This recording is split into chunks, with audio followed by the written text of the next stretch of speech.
जस पंजाबी देखते हुए सारे दर्शकों को मेरे वालों प्यार भरी सत श्री अकाल। तुहाडा स्वागत प्रोग्राम अज दा मुद्दा दे विच। मैं तुहाडी होस्ट आशमिता सारे नूं शाम दे प्रोग्राम दे विच एक बारी फिर निगा स्वागत करदे हां। अज मैं तुहाडे लई एक सीरीज़ लैके हाजिर होई हां। यह सीरीज़ साडी कम्यूनिटी दा शायद सब तो महत्वपूर्ण मुद्दा एड्रैस करता है। जदों असीं पंजाब बारे तरसदे हां, पंजाब दे दर्द बारे सोचते हैं, पंजाब दे वख मुद्दों अते मसलियां बारे सोचते हैं, सानू सोच के खास करके जो साडे दर्शक बाहरले मुल्कां दे विच सैटल्ड हन दर्द हुंदा है कि किन्ना कुछ, किन्नी रिसोर्सिस, किन्नी रिच ओह पंजाब कदी सीगी ते अज दी डेट दे विच उसे पंजाब दा की हालात बन चुके हैं, की एकनॉमिक कंडीशनस चल रही हैं। यूनाइटेड स्टेट्स दे विच एक बहुत फेमस कहावत सीगी, प्रेजिडेंट बिल क्लिंटन दे टाइम एक कही गई सी कि की एक इहो जिहा एरिया हैगा जिहदे विच माहिरता दिखा के तुसी कोई भी इलैक्शन जित सकते हो, प्रेजिडेंशियल इलैक्शन भी जित सकते हो। तो उहदा जवाब दिता गया सी प्रेजिडेंट बिल क्लिंटन नूं that it's the economy stupid, that's it. कि अगर तुसी इकोनॉमी नूं सुधार सकते हो, अगर तुसी इकोनॉमी दे विच जित कर सकते हो, तुहानूं किसी भी एरिया दे विच जित प्राप्त हो सकती है। तो अज भी पंजाब दे उत्ते शायद यही फैक्ट लागू हुंदा है कि शायद अगर पंजाब दी इकोनॉमी नूं असीं रिवाइटलाइज कर सकीए कि वख-वख होर समस्यावां नूं भी असीं सॉल्व कर सकते हैं, भावें वो बेरोज़गारी होए, भावें वो नशियां दा मुद्दा होए, भावें वो एग्रीकल्चर दा मुद्दा होए या पंजाब दे घटदे होए रिसोर्सिस दा मुद्दा होए। कि ये सारे मुद्दे इकोनॉमी नाल जुड़े हुए हैं? इस सवाल का जवाब देने लई किन्ने एक्सपर्ट्स आप दे विचार साझे करते रहंदे, बट अज साडे नाल इस स्पैशल सीरीज़ दे विच आप दी एक्सपर्टीज़ शेयर करने लई बहुत ही खास गेस्ट मौजूद हैं जो कि इस एरिया दे विच 40 तो वध सालां दी प्रैक्टिस अते एक्सपर्टीज़ रखते हैं।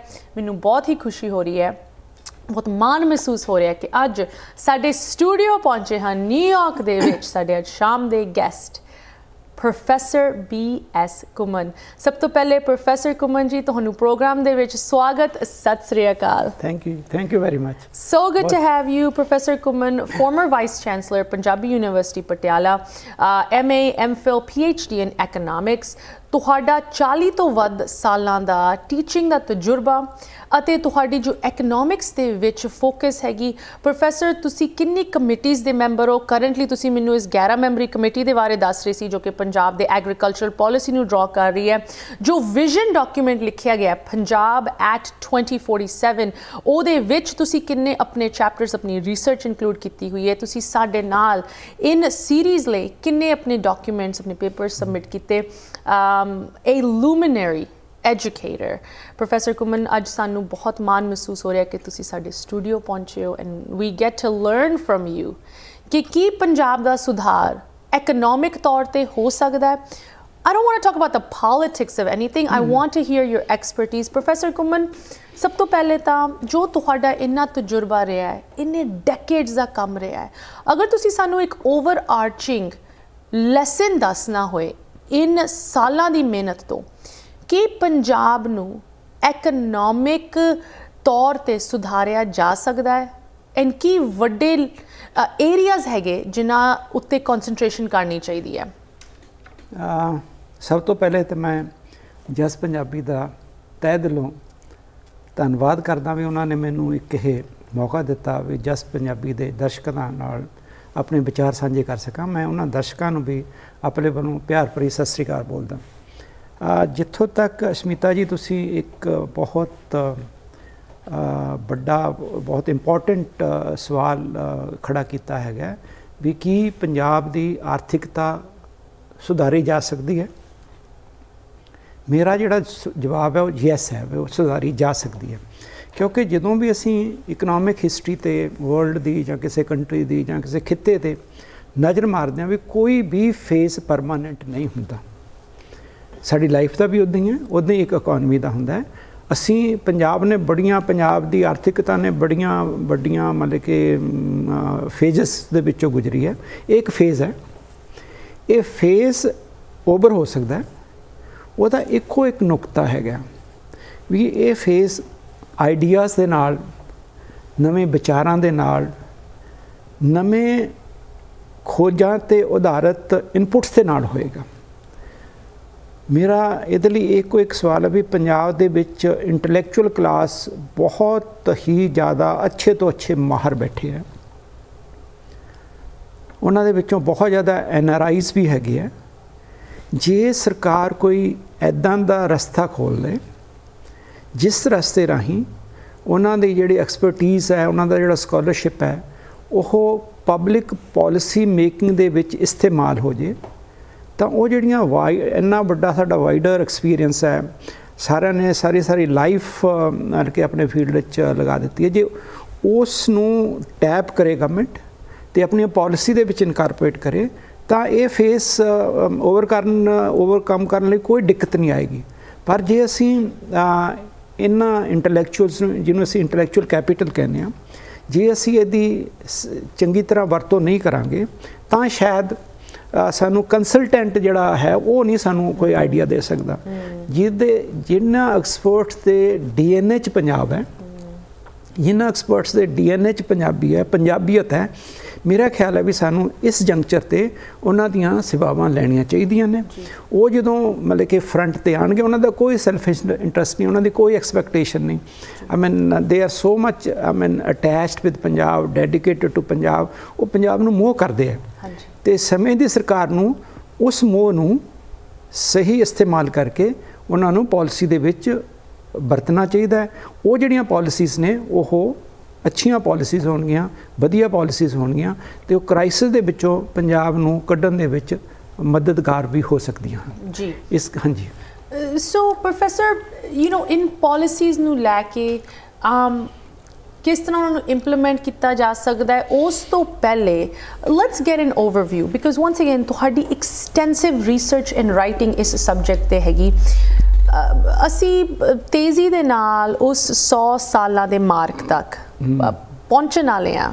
2047 ਜਦੋਂ ਇੰਡੀਆ ਅਤੇ ਪੰਜਾਬ ਉਹ 100 ਸਾਲ ਦੀ ਜਰਨੀ ਨੂੰ ਮਨਾਏਗਾ। ਬਟ ਉਸ ਤੋਂ ਪਹਿਲੇ ਅਗਰ ਅਸੀਂ ਇਹ 75 ਈਅਰ ਖਾਸ ਕਰਕੇ ਪੰਜਾਬ ਦੀ ਐਕਨੋਮਿਕ ਜਰਨੀ ਇਨ 70-80 ਸਾਲਾਂ ਦੇ ਵਿੱਚ ਵੇਖੀਏ, ਇਹਦਾ ਓਵਰਵਿਊ ਪਲੀਜ਼ ਸਾਨੂੰ ਦਵੋ। ਐਂਡ ਇਹ ਵੀ ਸਾਨੂੰ ਦੱਸੋ ਕਿ ਪੰਜਾਬ ਨੂੰ ਜਦੋਂ ਅਸੀਂ ਬਾਕੀ ਸਟੇਟਾਂ ਦੇ ਨਾਲ ਕੰਪੇਅਰ ਕਰਦੇ ਹਾਂ ਇੰਡੀਆ ਦੇ ਵਿੱਚ, ਜਿਨ੍ਹਾਂ ਦੀ ਐਕਨੋਮਿਕ ਜਰਨੀ ਤੁਸੀਂ ਸਟੱਡੀ ਕੀਤੀ ਹੋਈ ਹੈ ਕੰਪੈਰੇਟਿਵਲੀ ਸਪੀਕਿੰਗ, ਉਹਨਾਂ ਦੇ ਨਾਲ ਕਿਸ ਤਰ੍ਹਾਂ ਕੰਪੈਰੀਜ਼ਨ ਡਰਾ ਕੀਤਾ ਜਾ ਸਕਦਾ ਹੈ? ਅਸ਼ਮਿਤਾ ਜੀ, ਜਦੋਂ ਅਸੀਂ ਪੰਜਾਬ ਦੀ 75 ਸਾਲਾਂ ਦੀ ਆਰਥਿਕਤਾ ਦਾ ਸਫ਼ਰ ਦੇਖਦੇ ਹਾਂ ਤਾਂ ਇਹਦੇ ਵਿੱਚ ਬੜੇ ਇੰਟਰਸਟਿੰਗ ਫੇਜਸ ਨੇ, ਅਪਸ ਐਂਡ ਡਾਊਨਸ ਨੇ, ਮਤਲਬ ਕਿ ਥਰੂ ਆਊਟ ਸਮੂਥ ਨਹੀਂ ਹੈਗਾ। ਇਸ ਕਰਕੇ ਮੈਂ ਦਰਸ਼ਕਾਂ ਦੀ ਸਹੂਲਤ ਲਈ ਮੈਂ ਇਸ ਨੂੰ 3 ਮਤਲਬ ਕਿ ਫੇਜ਼ਸ ਦੇ ਵਿੱਚ, 3 ਪੜਾਵਾਂ ਦੇ ਵਿੱਚ ਪੁੱਟ ਅਪ ਕਰਕੇ ਸਮਝਾਉਣ ਦੀ ਕੋਸ਼ਿਸ਼ ਕਰਾਂਗਾ। ਇੱਕ ਫੇਜ਼ ਤਾਂ ਉਹ ਹੈ, ਇੱਕ ਸੈਗਮੈਂਟ ਉਹ ਹੈ ਜਦੋਂ ਆਪਾਂ ਆਜ਼ਾਦ ਹੋਏ ਅਤੇ 1947 ਤੋਂ ਔਨਵਰਡ, ਅਤੇ 1966 ਤੱਕ ਜਾਂਦਾ ਜਦੋਂ ਪੰਜਾਬ ਦੀ ਪੁਨਰਗਠਨ ਹੁੰਦਾ ਹੈ, ਰੀਆਰਗੇਨਾਈਜੇਸ਼ਨ ਹੁੰਦੀ ਹੈ। ਇੱਕ ਤਾਂ ਇਹ ਫੇਜ਼ ਹੋਏਗਾ। ਦੂਸਰਾ ਫੇਜ਼ ਹੋਏਗਾ ਜਦੋਂ ਪੰਜਾਬ ਅੱਜ ਵਾਲਾ ਪੰਜਾਬ ਆਉਂਦਾ ਹੈ, ਨਵੰਬਰ 1966 'ਚ, ਅਤੇ ਇੱਕ 1991 ਦੇ ਵਿੱਚ ਇਕਨੋਮਿਕ ਰਿਫਾਰਮਸ ਆਉਂਦੇ ਹੈ, ਨਿਊ ਇਕਨੋਮਿਕ ਲਿਬਰਲਾਈਜੇਸ਼ਨ ਦੀਆਂ ਪਾਲਿਸੀਜ਼ ਆਉਂਦੀਆਂ। ਉਸ ਤੋਂ ਬਾਅਦ ਇੱਕ ਫੇਜ਼ ਸ਼ੁਰੂ ਹੁੰਦਾ। ਇਸ ਕਰਕੇ ਦੂਸਰਾ ਜਿਹੜਾ ਮੇਰਾ ਸੈਗਮੈਂਟ ਹੋਏਗਾ ਉਹ 1966 ਤੋਂ ਲੈ ਕੇ 1991 ਤੱਕ ਹੋਏਗਾ, ਅਤੇ ਤੀਸਰਾ ਜਿਹੜਾ ਹੋਏਗਾ 1991 ਤੋਂ ਲੈ ਕੇ ਅੱਜ ਤੱਕ ਦਾ ਹੋਏਗਾ। ਜੇ ਮੈਂ ਇਹਦੇ ਬਾਰੇ ਬਿਲਕੁਲ ਘੱਟ ਤੋਂ ਘੱਟ ਗੱਲ ਕਰਨ ਦੀ ਕੋਸ਼ਿਸ਼ ਕਰਾਂ ਤਾਂ ਜੇ ਅਸੀਂ ਇਕੋਨਮੀ ਦੀ ਜਿਹੜੀ ਔਸਤਨ ਵਿਕਾਸ ਦਰ ਹੈ, ਇਹਨੂੰ ਇੱਕ ਅਸੀਂ ਮੁੱਦਾ ਬਣਾ ਕੇ ਇਹਨੂੰ ਕੋਸ਼ਿਸ਼ ਕਰੀਏ ਸਮਝਣ ਦੀ, ਤਾਂ ਪੰਜਾਬ ਜਦੋਂ ਇੰਡੀਆ ਇੰਡੀਪੈਂਡੈਂਟ ਹੁੰਦਾ ਹੈ ਤਾਂ ਪੰਜਾਬ ਨੂੰ ਬਹੁਤ ਵੱਡੀ ਇੱਕ ਸੱਟ ਵੱਜਦੀ ਹੈ, ਉਹ ਹੈ ਪਾਰਟੀਸ਼ਨ ਦੀ ਸੱਟ। ਉਸ ਪਾਰਟੀਸ਼ਨ ਦੇ ਦੌਰਾਨ ਜਿੰਨਾ ਵੀ ਪ੍ਰੋਡਕਟਿਵ ਏਰੀਆ ਸੀਗੇ ਐਗਰੀਕਲਚਰਲੀ, ਕਨਾਲ ਕਾਲੋਨੀਜ਼ ਸੀਗੀਆਂ, ਉਹ ਸਾਰੇ ਦੀਆਂ ਸਾਰੀਆਂ ਵੈਸਟ ਪੰਜਾਬ ਵੱਲ ਚਲੀਆਂ ਗਈਆਂ। ਇਸੇ ਤਰ੍ਹਾਂ ਜਦੋਂ ਅਸੀਂ ਇੰਡਸਟਰੀ ਦੀ ਗੱਲ ਕਰਦੇ ਹਾਂ, ਬਹੁਤ ਅੱਛੇ ਇੰਡਸਟਰੀ ਸੈਂਟਰ ਵੀ ਪਾਕਿਸਤਾਨ 'ਚ ਰਹਿ ਗਏ, ਅਤੇ ਸਾਡੇ ਪੱਲੇ ਆਇਆ ਬਟਾਲਾ, ਅੰਮ੍ਰਿਤਸਰ, ਜਲੰਧਰ, ਲੁਧਿਆਣਾ, ਜੋ ਕਿ ਬਹੁਤ ਜ਼ਿਆਦਾ ਡੈਮੇਜ ਹੋ ਗਏ ਸੀ ਡੂਰਿੰਗ ਪਾਰਟੀਸ਼ਨ। ਅਤੇ ਜਦੋਂ ਇਹ ਸਾਰਾ ਸੀਨ ਸੀਗਾ ਤਾਂ ਪੰਜਾਬ ਨੂੰ 2 ਸਟਰੈਂਥਸ ਨੇ ਉਦੋਂ ਬਚਾਇਆ।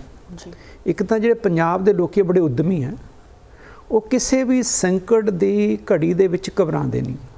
ਉਹਨਾਂ ਨੂੰ ਸੰਕਟ ਮੋਚਨ ਕਿਹਾ ਜਾ ਸਕਦਾ ਹੈ। ਉਹਨਾਂ ਨੇ ਬੜੀ ਹਿੰਮਤ ਦੇ ਨਾਲ ਉਸ ਨੂੰ ਮਤਲਬ ਕਿ ਫੇਸ ਕੀਤਾ। ਦੂਜਾ ਸਰਕਾਰ, ਕਿਉਂਕਿ ਸਰਕਾਰ ਜਦੋਂ ਇੰਡੀਆ ਇੰਡੀਪੈਂਡੈਂਟ ਹੋਇਆ ਤਾਂ ਫੂਡ ਡੈਫਿਸਿਟ ਹੋ ਗਿਆ ਇੰਡੀਆ। ਇਮੀਡੀਏਟਲੀ ਉਹਨਾਂ ਨੂੰ ਐਗਰੀਕਲਚਰ ਤੇ ਜ਼ੋਰ ਦੇਣਾ ਪਿਆ ਸੀਗਾ। ਐਗਰੀਕਲਚਰ ਤੇ ਇੰਡਸਟਰੀ ਬਾਰੇ ਮੈਂ ਬਾਅਦ 'ਚ ਗੱਲ ਕਰਾਂਗਾ। ਪਹਿਲਾਂ ਮੈਂ ਇੱਕ ਓਵਰਆਲ ਪਿਕਚਰ ਤੁਹਾਨੂੰ ਦੱਸਣਾ ਜਿਹਨੂੰ ਅਸੀਂ ਵਿਕਾਸ ਦਰ ਕਹਿੰਦੇ ਹਾਂ, ਵੀ ਪੰਜਾਬ ਦੀ ਇਕੋਨਮੀ ਕਿਸ ਦਰ ਤੇ ਸਾਲਾਨਾ ਗਰੋ ਕੀਤੀ ਇਨ ਦੀ ਫਸਟ ਸੈਗਮੈਂਟ, ਇੰਡੀਪੈਂਡੈਂਸ ਤੋਂ ਲੈ ਕੇ ਰੀਆਰਗਨਾਈਜੇਸ਼ਨ ਤੋਂ 91-92 ਐਂਡ ਔਨਵਰਡ। ਜੇ ਮੈਂ ਇਹਨਾਂ ਤਿੰਨਾਂ ਤੇ ਝਾਤੀ ਮਾਰਦਾ ਤਾਂ ਜਿਹੜੀ ਪੰਜਾਬ ਦਾ ਗਰੋਥ ਹੈ ਉਹ ਪਹਿਲੇ ਫੇਜ਼ ਦੇ ਵਿੱਚ ਆਜ਼ਾਦੀ ਤੋਂ ਲੈ ਕੇ 1966 ਤੱਕ 4% ਦੇ ਦਰ ਨਾਲ ਵਧਿਆ। ਵਿਕਾਸ ਦਰ 4% ਸਾਲਾਨਾ ਸੀਗੀ। ਜਿਹੜਾ ਆਂਦਾ ਰੀਆਰਗਨਾਈਜੇਸ਼ਨ ਤੋਂ 1991 ਤੱਕ ਉਹ 5% ਤੇ ਕਈ ਵਾਰੀ 5% ਤੋਂ ਵੀ ਉੱਤੇ ਗਿਆ ਹੈਗਾ। ਉਹ ਗੋਲਡਨ ਪੀਰੀਅਡ ਹੈ ਇੰਡੀਆ ਮਤਲਬ ਕਿ ਪੰਜਾਬ ਦੀ ਇਕੋਨਮੀ ਦਾ। ਜਿਹੜਾ ਹੋਣ ਵਾਲਾ ਹੈਗਾ ਵੀ ਜਿਹੜਾ ਇਕਨੋਮਿਕ ਰਿਫਾਰਮਸ ਆ ਗਏ, ਨਵੀਆਂ ਇਕਨੋਮਿਕ ਪਾਲਿਸੀਜ਼ ਆ ਗਈਆਂ, ਐਕਚੁਅਲੀ ਉਹ ਪੰਜਾਬ ਨੇ ਉਹਨਾਂ ਦਾ ਫਾਇਦਾ ਨਹੀਂ ਉਹਨਾਂ ਕੀਤਾ ਜਿੰਨਾ ਉਹਦਾ ਨਾਲ ਨੁਕਸਾਨ ਹੋ ਗਿਆ। ਉਹ ਤਾਂ ਮੈਂ ਹੌਲੀ ਹੌਲੀ ਜਦੋਂ ਸਮੇਂ ਸਿਰ ਮੈਂ ਉਹ ਵੀ ਐਕਸਪਲੇਨ ਕਰਨ ਦੀ ਕੋਸ਼ਿਸ਼ ਕਰਾਂਗਾ, ਪਰ ਇੱਥੇ ਫੁੱਟਨੋਟ ਜ਼ਰੂਰੀ ਸੀ ਉਹਦੇ ਲਈ।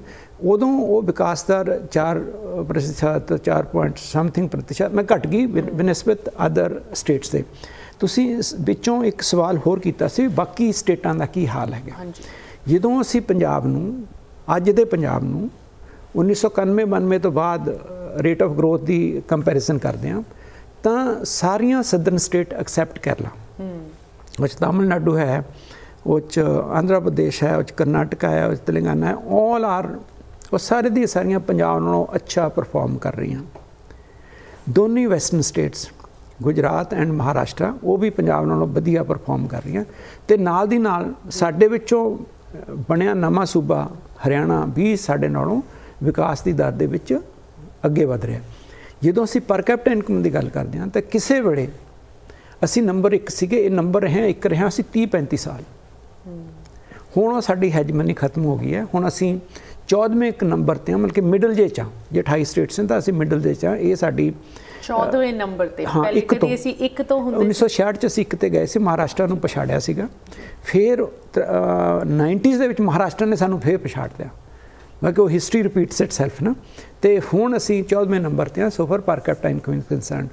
ਇਹਦੇ ਲਈ ਬਹੁਤ ਜ਼ਿਆਦਾ ਫੈਕਟਰਸ ਰਿਸਪੋਂਸੀਬਲ ਨੇ, ਬਟ ਸਾਰਿਆਂ ਨਾਲੋਂ ਵੱਡਾ ਜਿਹੜਾ ਫੈਕਟਰ ਹੈ ਉਹ ਸਾਡਾ ਲੈਂਡ ਲੌਕਡ ਸਟੇਟ ਹੈਗੀ ਆ। ਸਾਡੀ ਲੋਕੇਸ਼ਨਲ ਡਿਸਐਡਵਾਂਟੇਜ ਹੈਗਾ ਜਿਹਦੀ ਆਪਾਂ ਅੱਗੇ ਗੱਲ ਕਰਾਂਗੇ।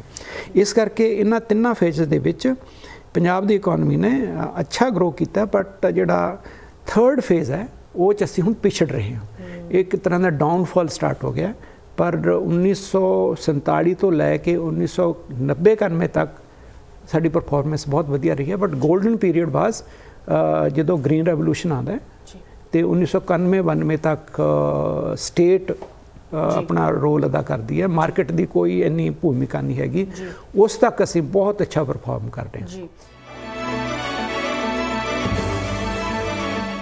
ਮੁੜ ਹਾਜ਼ਰ ਹਾਂ, ਤੁਸੀਂ ਵੇਖ ਰਹੇ ਹੋ ਪ੍ਰੋਗਰਾਮ ਅੱਜ ਦਾ ਮੁੱਦਾ। ਸਾਡੇ ਨਾਲ ਅੱਜ ਸਟੂਡੀਓ ਮੌਜੂਦ ਹਨ ਪ੍ਰੋਫੈਸਰ BS ਘੁੰਮਣ ਜੀ। ਪ੍ਰੋਫੈਸਰ ਘੁੰਮਣ farmer vice chancellor Punjabi university Patiala ਦੇ ਵਿੱਚ ਤੁਸੀਂ ਰਹਿ ਚੁੱਕੇ ਹੋ। ਹੋਰ ਕਿੰਨੇ ਵੱਡੇ ਵੱਡੇ ਅਹੁਦਿਆਂ ਦੇ ਵਿੱਚ ਤੁਸੀਂ ਪਹਿਲੇ ਵੀ ਅਤੇ ਅਸੀਂ ਕਰੰਟਲੀ ਵੀ ਸਰਵ ਕਰ ਰਹੇ ਹੋ। ਅੱਜ ਸਾਡੇ ਨਾਲ ਪਹੁੰਚੇ ਹੋ। ਅਪਰੀਸ਼ੀਏਟ ਯੂਰ ਟਾਈਮ ਐਂਡ ਜੋ ਐਕਸਪਰਟੀਜ਼ ਤੁਸੀਂ ਸਾਡੇ ਵਿਊਅਰਸ ਨਾਲ ਸ਼ੇਅਰ ਕਰ ਰਹੇ ਹੋ ਉਹ ਨਾ ਕਿ ਸਿਰਫ ਸਾਨੂੰ ਸਾਡੇ ਇਤਿਹਾਸ ਉਸ ਹਿਸਟਰੀ ਬਾਰੇ ਦੱਸਦੀ ਹੈ ਜਿਹਨੂੰ ਸਮਝ ਕੇ ਹੀ ਅਸੀਂ ਆਉਣ ਵਾਲੇ ਸਮੇਂ ਬਾਰੇ ਡਿਸੀਜਨਸ ਬਣਾ ਸਕਦੇ ਹਾਂ, ਸੋਚ ਸਕਦੇ ਹਾਂ ਕਿ ਪੰਜਾਬ ਦਾ ਭਵਿੱਖ ਕਿਸ ਪਾਸੇ ਜਾ ਰਿਹਾ ਜਾਂ ਕਿਸ ਪਾਸੇ ਜਾਣਾ ਚਾਹੀਦਾ ਹੈ। ਜਦੋਂ ਅਸੀਂ ਡਿਵੈਲਪਮੈਂਟ ਦੀ ਗੱਲ ਕਰਦੇ ਹਾਂ ਪ੍ਰੋਫੈਸਰ, ਤੁਸੀਂ ਇਹਦੇ ਉੱਤੇ ਕਾਫੀ ਵਿਚਾਰ ਕੀਤੇ ਹੋਏ ਹੈ ਕਿ ਤੁਹਾਡੇ ਰਾਏ ਦੇ ਵਿੱਚ ਇੱਕ ਹਾਈਬ੍ਰਿਡ ਮਾਡਲ ਡਿਵੈਲਪਮੈਂਟ ਦਾ ਪੰਜਾਬ ਦੇ ਵਿੱਚ ਹੋਣਾ ਚਾਹੀਦਾ ਹੈ।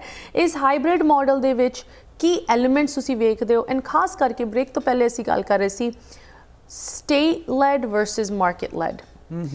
ਇਹਦੇ ਉੱਤੇ ਵੀ ਪਲੀਜ਼ ਤੁਸੀਂ ਸਾਨੂੰ ਥੋੜ੍ਹੀ ਜਿਹੀ ਇੱਕ ਡਿਸਟਿੰਕਸ਼ਨ ਦੇਵੋ ਸਿੰਪਲ ਸ਼ਬਦਾਂ ਦੇ ਵਿੱਚ ਕਿ ਇਨ ਦੋ ਏਰੀਆਜ਼ ਦੇ ਵਿੱਚ ਕੀ ਫਰਕ ਹੈਗਾ ਅਤੇ ਜਦੋਂ ਅਸੀਂ ਹਾਈਬ੍ਰਿਡ ਮਾਡਲ ਦੀ ਗੱਲ ਕਰਦੇ ਹਾਂ ਵਾਟ ਡਜ਼ ਦੈਟ ਮੀਨ? ਓਕੇ ਜਿਵੇਂ ਜਦੋਂ ਆਪਾਂ ਪਹਿਲਾ ਸੈਗਮੈਂਟ ਦੇ ਵਿੱਚ ਆਪਣੀ ਡਿਸਕਸ਼ਨ ਚੱਲ ਰਹੀ ਸੀਗੀ, ਉਹਦੇ ਵਿੱਚ ਇੱਕ ਬੜਾ ਜਿਹੜਾ ਬਾਟਮ ਲਾਈਨ ਜਿਹੜੇ ਇੱਕ ਉੱਭਰ ਕੇ ਚੀਜ਼ ਆ ਰਹੀ ਸੀਗੀ, ਉਹ ਇਹ ਸੀ ਵੀ ਜਦੋਂ ਤੱਕ ਸਟੇਟ ਨੇ ਪ੍ਰੀਡੋਮੀਨੈਂਟ ਰੋਲ ਇਕਨੋਮਿਕ ਡਿਵੈਲਪਮੈਂਟ ਦੇ ਵਿੱਚ ਅਦਾ ਕੀਤਾ ਤਾਂ ਪੰਜਾਬ ਹਮੇਸ਼ਾ ਹੀ ਗਰੋ ਕੀਤਾ।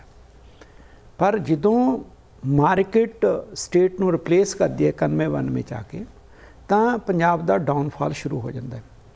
ਜਿਹੜੀ ਪੰਜਾਬ ਦੀ ਇਕਨੋਮਿਕ ਹਿਸਟਰੀ ਅਸੀਂ 75 ਸਾਲ ਦੀ ਪੜ੍ਹੀ, ਉਹ 'ਚੋਂ ਸਾਨੂੰ ਇੱਕ ਲੈਸਨ ਮਿਲਿਆ ਵੀ ਮਾਰਕੀਟ ਨੂੰ ਰੈਗੂਲੇਟ ਨਾ ਕੀਤਾ ਜਾਵੇ ਤਾਂ ਪੰਜਾਬ ਦਾ ਨੁਕਸਾਨ ਕਰ ਸਕਦੀ ਹੈ, ਕਿਉਂਕਿ ਮਾਰਕੀਟ ਨੇ ਤਾਂ ਪ੍ਰੋਫਿਟ ਮੈਕਸਿਮਾਈਜੇਸ਼ਨ ਦੇ ਮੁਤਾਬਕ ਚੱਲਣਾ। ਜੇ ਕੋਸਟਲ ਸਟੇਟ ਜਿਹੜੀਆਂ ਮੈਂ ਤੁਹਾਨੂੰ ਸਾਰੀਆਂ ਐਗਜ਼ਾਮਪਲਾਂ ਦਿੱਤੀਆਂ except Haryana, all are coastal states, you know western state, all southern state, and Haryana ਨੂੰ ਐਡਵਾਂਟੇਜ ਹੈ Delhi being a big market. ਇਸ ਕਰਕੇ ਲੋਕੇਸ਼ਨਲ ਐਡਵਾਂਟੇਜਸ ਹੈ ਉਹਨਾਂ ਨੂੰ, ਕੋਸਟਲ ਏਰੀਆ ਦਾ, ਇਹਨੂੰ ਇੱਕ ਨੈਸ਼ਨਲ ਕੈਪੀਟਲ ਦਾ, ਜੋ ਕਿ ਪੰਜਾਬ ਕੋਲੇ ਦੋਨੋਂ ਨਹੀਂ ਹੈਗੇ। ਤੇ ਪੰਜਾਬ ਕੋਲੇ ਦੋਨੋਂ ਨਹੀਂ ਕਿਉਂ ਨਹੀਂ ਹੈਗੇ? ਕਿਉਂਕਿ ਮਾਰਕੀਟ ਨੇ ਪੰਜਾਬ ਤੋਂ ਇਹ ਦੋਨੋਂ ਐਡਵਾਂਟੇਜਸ ਖੋਲੇ ਆ।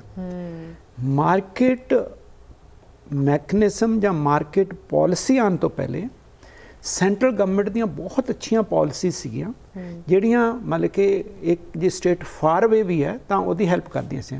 ਇੱਕ ਸੀਗੀ ਫਰੇਟ ਇਕੁਲਾਈਜੇਸ਼ਨ ਪਾਲਿਸੀ, ਵੀ ਜੇ ਕੋਈ ਮਿਨਰਲ ਰਿਸੋਰਸਿਸ ਬਿਹਾਰ ਤੋਂ ਚੱਲਦੇ ਆ, ਚਾਹੇ ਉਹ ਜੰਮੂ ਕਸ਼ਮੀਰ ਪਹੁੰਚਣ, ਚਾਹੇ ਉਹ ਪਟਨਾ ਹੀ ਪਹੁੰਚਣ, ਚਾਹੇ ਉਹ ਪੰਜਾਬ ਆਉਣ, ਉਹਦਾ ਮਤਲਬ ਕਿ ਰੇਲਵੇ ਫਰੇਟ ਰੇਟ ਸੇਮ ਰੱਖੇਗੀ। ਉਹਦਾ ਸਾਨੂੰ ਬਟਾਲੇ ਦੀ ਇੰਡਸਟਰੀ ਨੂੰ ਬਹੁਤ ਫਾਇਦਾ ਸੀਗਾ, ਜਿੱਥੋਂ ਵੀ ਜਿਹੜੇ ਵੀ ਮਿਨਰਲ ਰਿਸੋਰਸ ਉੱਥੋਂ ਆਉਂਦੇ ਸੀਗੇ, ਉਹ 'ਚ ਸਾਨੂੰ ਲੋਕੇਸ਼ਨਲ ਡਿਸਐਡਵਾਂਟੇਜ ਨਹੀਂ ਹੁੰਦਾ ਸੀ। ਉਹ 1993 ਚ ਆ ਕੇ ਵਿਡਰਾ ਹੋ ਗਿਆ। ਹੁਣ ਮਾਰਕੀਟ ਰੇਟ ਤੇ ਤੁਹਾਨੂੰ ਇੰਨਾ ਕੁਛ ਮਾਰਕੀਟ ਇੰਨੀ ਡਿਸਟੈਂਸ ਤੇ ਟਰਾਂਸਪੋਰਟ ਕਾਸਟ ਨਾਲ ਤੁਹਾਨੂੰ ਲੋਕੇਸ਼ਨਲ ਐਡਵਾਂਟੇਜਸ ਚਲਾ ਗਿਆ, ਪਹਿਲਾਂ ਨਿਊਟਰਲਾਈਜ਼ ਹੋਇਆ ਸੀਗਾ। ਜਦੋਂ ਅਸੀਂ ਇਹ ਕਹਿੰਦੇ ਆ ਵੀ ਪੰਜਾਬ ਦੇ ਵਿੱਚ ਅਸੀਂ ਇਹ 1991-92 ਤੋਂ ਲੈ ਕੇ 22-23 ਤੱਕ ਕਿੰਨੇ 30 ਸਾਲਾਂ ਦਾ ਮੇਰੇ ਖਿਆਲ ਸਫ਼ਰ ਹੋ ਗਿਆ ਹੈ, 10 ਸਾਲ ਉਹ ਤੇ 22 ਸਾਲ 30 ਸਾਲਾਂ ਦਾ ਸਫ਼ਰ ਹੋ ਗਿਆ। ਇਨ 30 ਸਾਲਾਂ ਦੇ ਸਫ਼ਰ ਤੋਂ ਅਸੀਂ ਇੱਕ ਲੈਸਨ ਸਿੱਖਿਆ ਵੀ ਜੇ ਪੰਜਾਬ ਨੂੰ ਡਿਵੈਲਪ ਕਰਨਾ ਤਾਂ ਸਟੇਟ ਨੂੰ ਐਕਟਿਵ ਹੋਣਾ ਪਏਗਾ, ਤਾਂ ਸਟੇਟ ਨੂੰ ਐਂਟਰਪ੍ਰੈਨਿਊਰੀਅਲ ਰੋਲ ਅਦਾ ਕਰਨਾ ਪਏਗਾ। ਕਿਉਂਕਿ ਜੇ ਮੈਂ ਪ੍ਰਾਈਵੇਟ ਇਨਵੈਸਟਰ ਪੰਜਾਬ 'ਚ ਆਉਣ ਨੂੰ ਤਿਆਰ ਨਹੀਂ, ਬਟ ਜੇ ਪੰਜਾਬ ਸਰਕਾਰ ਮੇਰੇ ਨਾਲ ਹੱਥ ਮਿਲਾਉਂਦੀ ਹੈ, ਮੇਰਾ ਕੁਝ ਇੱਕ ਰਿਸਕ ਕਵਰ ਕਰਨ ਨੂੰ ਤਿਆਰ ਹੈ, ਤਾਂ ਮੈਂ ਉਹ ਰਿਸਕ ਲੈਣ ਨੂੰ ਤਿਆਰ ਹਾਂ। ਜੇ ਉਹ ਪਿਓਰਲੀ ਮਾਰਕੀਟ ਤੇ ਛੱਡ ਦੇਗਾ, ਪੰਜਾਬ ਸਰਕਾਰ ਮਾਰਕੀਟ ਤੇ ਛੱਡ ਦੇ, ਤਾਂ ਉਹ ਪੰਜਾਬ 'ਚ ਆਉਣ ਦੀ ਬਜਾਏ ਕਿਤੇ ਹੋਰ ਜਾਏਗਾ।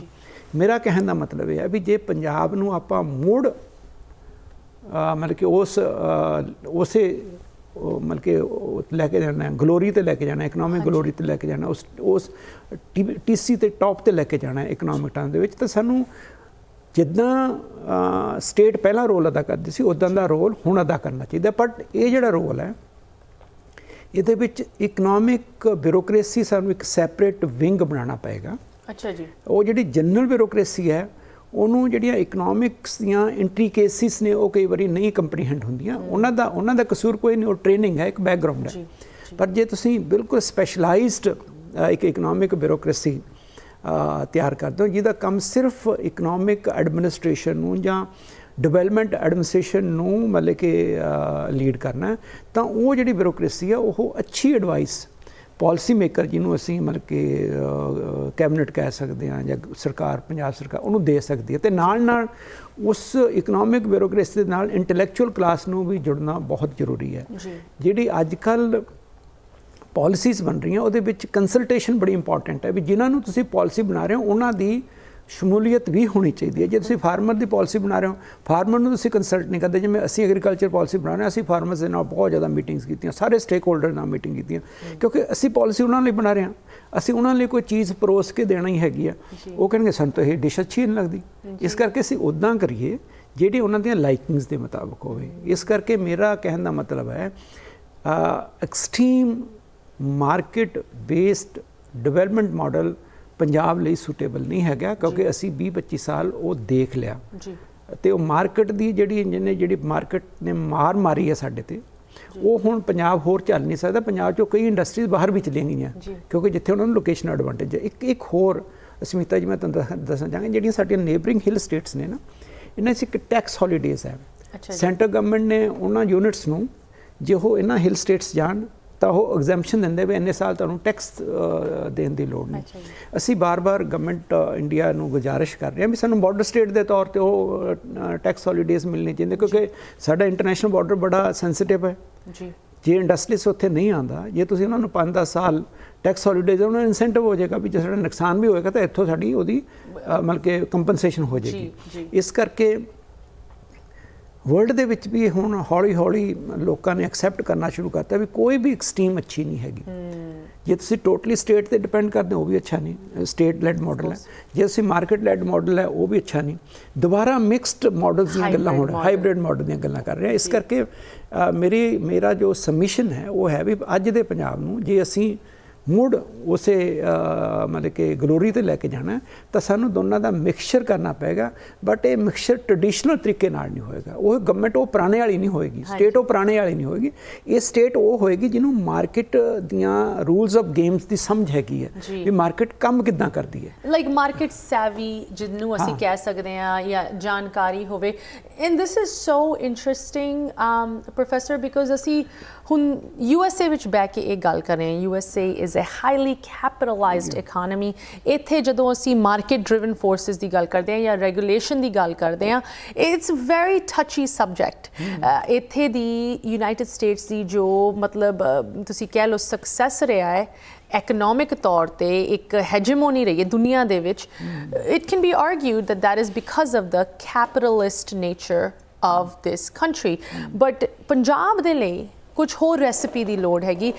Very interesting stuff. ਐਂਡ ਜਦੋਂ ਅਸੀਂ ਇਸ ਸਟੇਟ ਇਕੋਨਮੀ ਨੂੰ ਬਣਾਉਣ ਦੀ ਗੱਲ ਕਰਦੇ ਹਾਂ, ਕੀ ਸਟਰੈਂਥਸ ਕੀ ਵੀਕਨੈਸਿਸ ਪਾਈ ਜਾਂਦੀਆਂ, ਉਹਨਾਂ ਦੇ ਬਾਰੇ ਵੀ ਗੱਲ ਕਰਾਂਗੇ।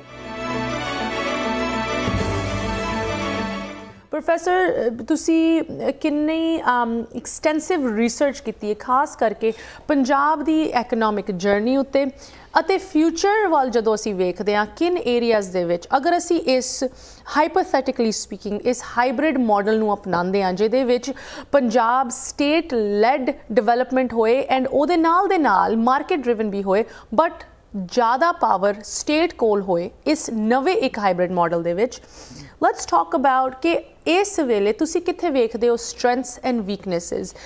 ਬਿਜ਼ਨਸ ਵਿੱਚ ਕਿਹਾ ਜਾਂਦਾ ਹੈ SWOT analysis, strengths weaknesses opportunities threats. Punjab ਦੇ ਉੱਤੇ ਅਗਰ ਅਸੀਂ ਇੱਕ ਬਿਜ਼ਨਸ ਤੌਰ ਤੇ SWOT ਐਨਾਲਿਸਿਸ ਕਰਨੀ ਹੋਏ ਜਾਂ ਪ੍ਰੋਜ਼ ਕੌਨਸ ਵੇਖਣੇ ਹੋਏ, ਕਿਨ ਏਰੀਆਜ਼ ਦੇ ਵਿੱਚ ਸਭ ਤੋਂ ਜ਼ਿਆਦਾ ਪੋਟੈਂਸ਼ੀਅਲ ਹੈਗਾ future industry, future investment and development ਲਈ, ਖਾਸ ਕਰਕੇ ਜੋ ਲੋਕੀ ਜਿਸ ਤਰ੍ਹਾਂ ਤੁਸੀਂ ਕਿਹਾ ਹੈ ਆਪ ਦਾ ਕੁਝ ਕਰਨਾ ਚਾਹੁੰਦੇ ਹੈ ਵਾਪਸ ਜਾ ਕੇ। ਮੇਰਾ ਖਿਆਲ ਹੈ ਵੀ ਇਸ ਸਵਾਲ ਦਾ ਜਵਾਬ ਆਪਾਂ ਜਿਹੜੀ ਪੰਜਾਬ ਦੀ ਇਕੋਨਮੀ ਦੀਆਂ ਸਟਰੈਂਥਸ ਨੇ ਉਹਦੇ ਨਾਲ ਸ਼ੁਰੂ ਕਰਦੇ ਹਾਂ। ਮੈਨੂੰ ਪਤਾ ਹੈ ਵੀ ਐਨਆਰਆਈਜ਼ ਦਾ ਦਿਲ ਪੰਜਾਬ ਲਈ ਧੜਕਦਾ ਹੈ, ਪਰ ਜਦੋਂ ਪੈਸਾ ਲਾਣਾ ਹੁੰਦਾ ਤਾਂ ਉਹ ਰਿਟਰਨਸ 'ਤੇ ਵੀ ਅੱਖ ਰੱਖਦੇ ਆ, ਰੱਖਣੀ ਵੀ ਚਾਹੀਦੀ ਹੈ ਕਿਉਂਕਿ ਹਾਰਡ ਅਰਨਡ ਮਨੀ ਹੈਗੀ ਹੈ। ਜਦੋਂ ਅਸੀਂ ਪੰਜਾਬ ਦੀ ਗੱਲ ਕਰਦੇ ਹਾਂ ਤਾਂ ਪੰਜਾਬ ਦੇ ਵਿੱਚ ਬਹੁਤ ਜ਼ਿਆਦਾ ਸਟਰੈਂਥਸ ਹੈਗੀਆਂ ਜੋ ਕਿ ਮਾਰਕੀਟ ਨਹੀਂ ਕਈ ਵਾਰੀ ਪ੍ਰੋਪਰਲੀ ਹੁੰਦੀਆਂ। ਸਾਰਿਆਂ ਨਾਲੋਂ ਵੱਡੀ ਸਟਰੈਂਥ ਜਿਹੜੀ ਹੈਗੀ ਉਹ ਸਾਈਜ਼ ਆਫ ਮਾਰਕੀਟ ਹੈ, ਕਿਉਂਕਿ ਜਿਹੜਾ ਪੰਜਾਬੀ ਮਾਈਂਡ ਹੈ ਉਹ ਜਦੋਂ ਪ੍ਰੋਸਪਰ ਹੁੰਦਾ ਹੈ, ਈਵਨ ਪ੍ਰੋਸਪਰ ਨਹੀਂ ਵੀ ਹੁੰਦਾ, ਉਹ ਖਰਚਦਾ ਬਹੁਤ ਹੈ। We are consumption oriented community. ਜਦੋਂ ਵੀ ਨਵੀਆਂ ਵੱਡੀਆਂ ਗੱਡੀਆਂ ਲਾਂਚ ਹੁੰਦੀਆਂ ਉਹ ਲੁਧਿਆਣੇ ਵਿਕਦੀਆਂ, ਉਹ ਜਲੰਧਰ ਵਿਕਦੀਆਂ, ਉਹ ਚੰਡੀਗੜ੍ਹ ਵਿਕਦੀਆਂ।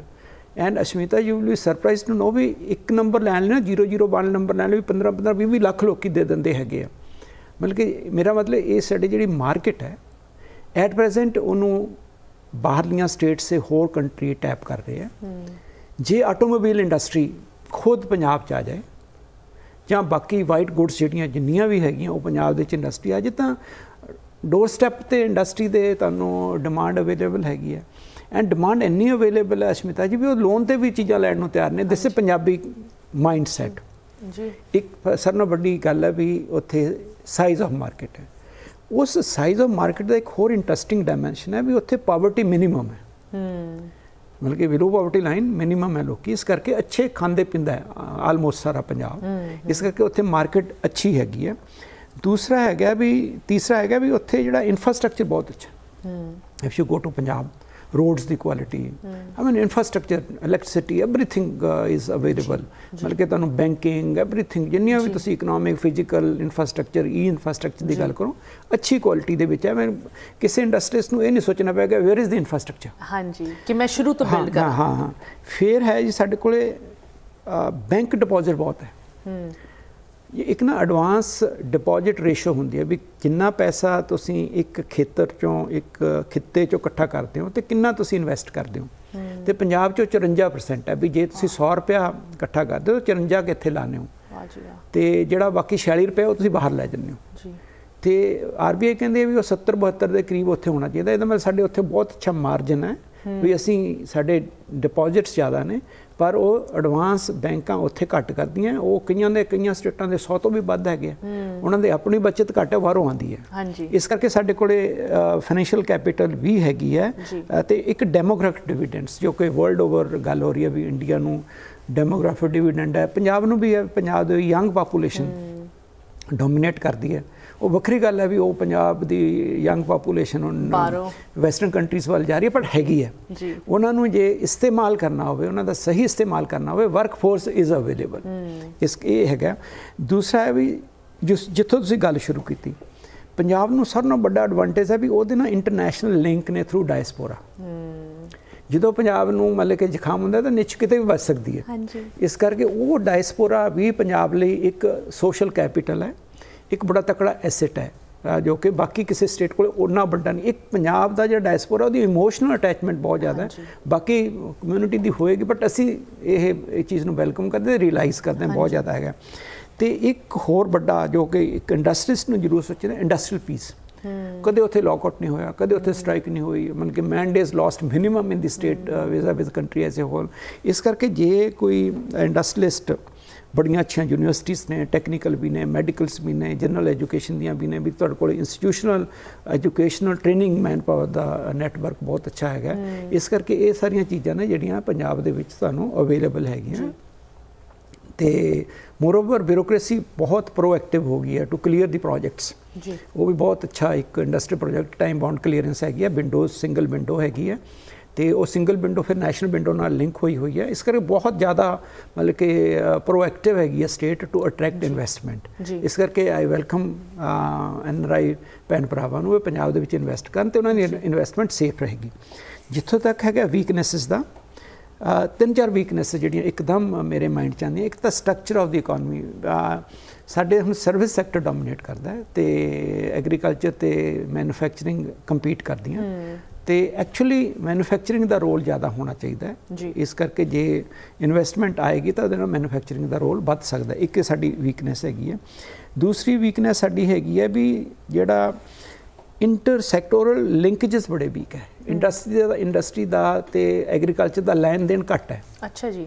उसका कारण है भी जिन्ना असी एग्रीकल्चर प्रोड्यूस करते हैं वो सारे का सारा सेंटर गवर्नमेंट को चलाया जाता है थ्रू MSP सेंटर पूल। 99% कणक गई, 99% तो राइस गए, तो कोल बचा ही कुछ नहीं जी। इस करके उत्थे बहुत ज़्यादा एक ये हो सकता है एग्रो बेस्ड इंडस्ट्री का बहुत ज़्यादा स्कोप है। जे असी ये डिसाइड कर लिए भी पंजाब का एक भी किनका, एक भी अन्न का दाना विदाउट प्रोसैसिंग बाहर नहीं जाएगा तो पंजाब तो मालो माल हो सकता है। एक ये बहुत बड़ा तकड़ा जान के साडे कोल रिसोर्स है। साडी इंडस्ट्री वीक हैगी है, ज़्यादातर स्मॉल स्केल इंडस्ट्री है। ਉਹਦੀ ਟੈਕਨੋਲੋਜੀ मैं वीकनेस की गल कर रहा, ਉਹਦੀ ਟੈਕਨੋਲੋਜੀ ਇੰਨੀ ਅਪਡੇਟਡ ਨਹੀਂ ਹੈਗੀ ਤੇ ਮੋਸਟਲੀ ਮਾਈਗ੍ਰੈਂਟ ਲੇਬਰ ਨੂੰ ਉਹ ਮਤਲਬ ਕਿ ਇੰਪਲੋਏ ਕਰਦੇ ਆ। ਜੇ ਹਾਈ ਟੈਕ ਇੰਡਸਟਰੀ ਆ ਜਾਂਦੀ ਹੈ तो AI की गल करती है, इंटरनेट ऑफ थिंग्स की गल करती है, 3D प्रिंटिंग की गल करती है, उदां दी मैन पावर उन्होंने पंजाबी मिल सकती है। बल्कि वो पंजाबी माइंड है जो टेक्नोलॉजी नाल हुण लिंक हो गया है। तो एक तुसीं फार्मर मूवमेंट दे विच देखा ही होना भी किन्ने टेक्नोलॉजी सेवी सीगी पंजाब। तो एक जिहड़ा साडा अनपलॉयमेंट थोड़ी ज़्यादा हैगी है, नैचुरली जी इंडस्ट्री आएगी तो हो सकती है। एक सर ना बड़ा एसेट भी है तो लाइबिलिटी भी है, वो इंटरनैशनल सेंसिटिव बॉर्डर। जे ये खुल जाए तो एसेट है, जे ना खुले तो लाइबिलिटी है। इस करके पंजाब वो फसया होया। इस करके साडी तो हमेशा यही तमन्ना रहिंदी है भी ये बॉर्डर खुल जाए। जे बॉर्डर खुल गए पंजाब दिनों उस दिने मालो माल हो जाएगा। मतलब कि वो रंगला पंजाब जिदी CM साहब गल करते उस दिन वो नींह रखी जा सकती है, क्योंकि किन्नी मार्केट नूं तुहाडी लैंड रूट राही एक्सैस हुंदा है। ਉਹ ਵੀ ਇੱਕ ਬਹੁਤ ਵੱਡਾ ਮਤਲਬ ਕਿ ਸਾਡੇ ਲਈ ਇੱਕ ਐਸੈਟ ਦੇ ਤੌਰ ਤੇ ਇਮਰਜ ਹੋ ਸਕਦਾ। ਤੇ ਇੱਕ ਹੁਣ ਘਟ ਗਿਆ, ਇੱਕ ਚਾਈਨੀਜ਼ ਗੁੱਡਸ ਨੇ ਬੜੀ ਇਨਵੇਜਨ ਕੀਤੀ ਮਾਰਕੀਟ ਦੇ, ਚੀਪਰ ਗੁੱਡਸ ਨੇ, ਉਹਨਾਂ ਨੇ ਵੀ ਸਾਡੀ ਇੰਡਸਟਰੀ ਨੂੰ ਨੁਕਸਾਨ ਕੀਤਾ। ਜਦੋਂ USSR ਡਿਸਮੈਂਟਲ ਹੋਇਆ, ਇੱਕ ਸਾਡੀ ਸਟੇਬਲ ਮਾਰਕੀਟ ਸੀ ਲੁਧਿਆਣੇ ਦੀ ਹੌਜ਼ਰੀ ਇੰਡਸਟਰੀ ਦੀ, ਉਹ ਵੀ ਥੋੜੀ ਅਫੈਕਟ ਹੋਈ ਹੈ।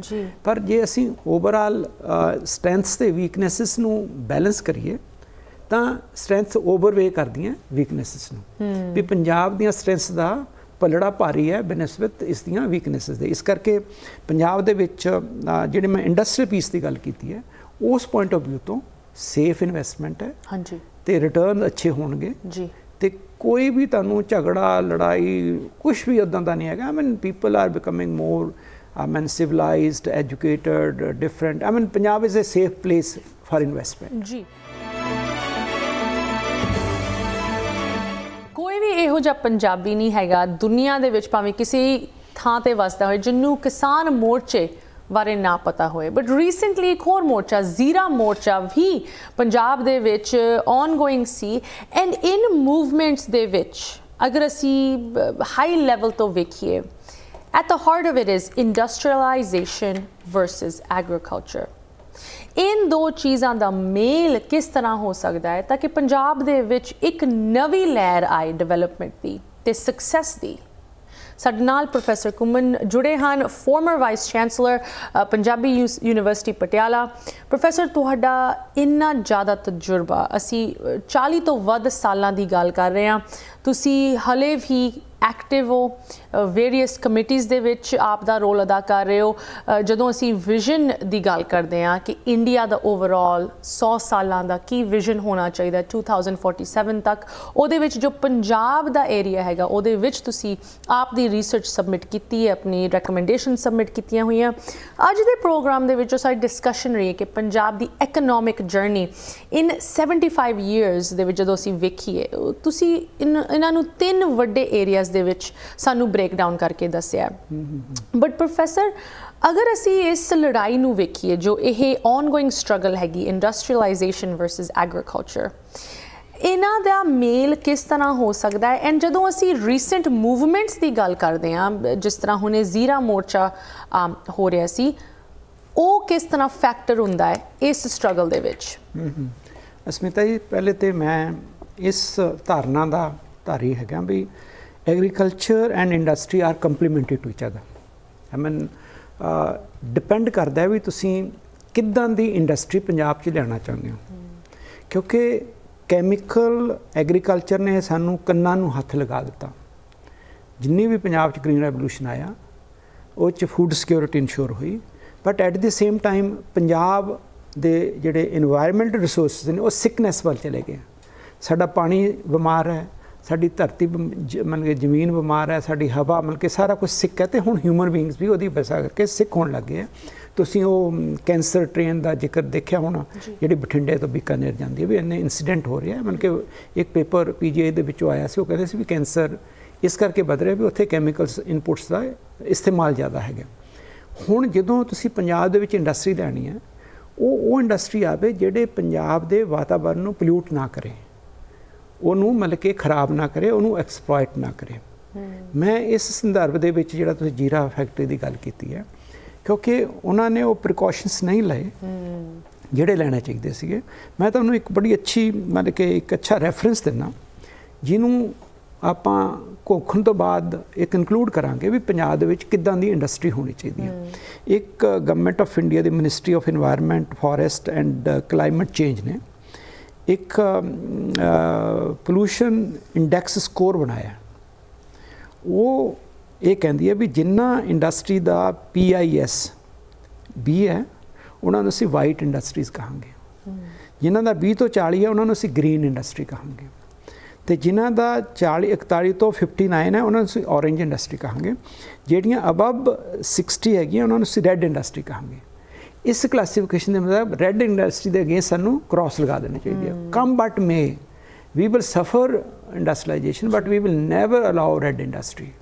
Therefore we should prefer white, green and orange. Orange last resort, but no to I mean red industry ਜਿੰਨਾ ਮਰਜ਼ੀ ਇੰਪਲੋਇਮੈਂਟ ਜਨਰੇਟ ਕਰੇ, ਜਿੰਨਾ ਮਰਜ਼ੀ ਉਹ ਸਾਡੇ 'ਚ ਇਨਵੈਸਟਮੈਂਟ ਕਰਨ, ਕਿਉਂਕਿ ਉਹਦੇ ਨਾਲ ਸਾਨੂੰ ਪਹਿਲਾਂ ਐਗਰੀਕਲਚਰ ਨੇ ਸਾਨੂੰ ਮਤਲਬ ਕਿ ਤਬਾਹ ਕੀਤਾ, ਅਰਨਿੰਗਸ ਵੀ ਆਈਆਂ, ਪਰ ਨਾਲ ਦੀ ਨਾਲ ਅਸੀਂ ਹੁਣ ਹਿਊਮਨ ਕੋਸਟ ਪੇ ਕਰ ਰਹੇ ਹਾਂ ਵੀ ਉੱਦਾਂ ਦੇ ਦਿਨ ਸਾਨੂੰ ਦੁਬਾਰਾ ਇੰਡਸਟਰੀ ਕਰਕੇ ਨਾ ਦੇਖਣੇ ਪੈਣ।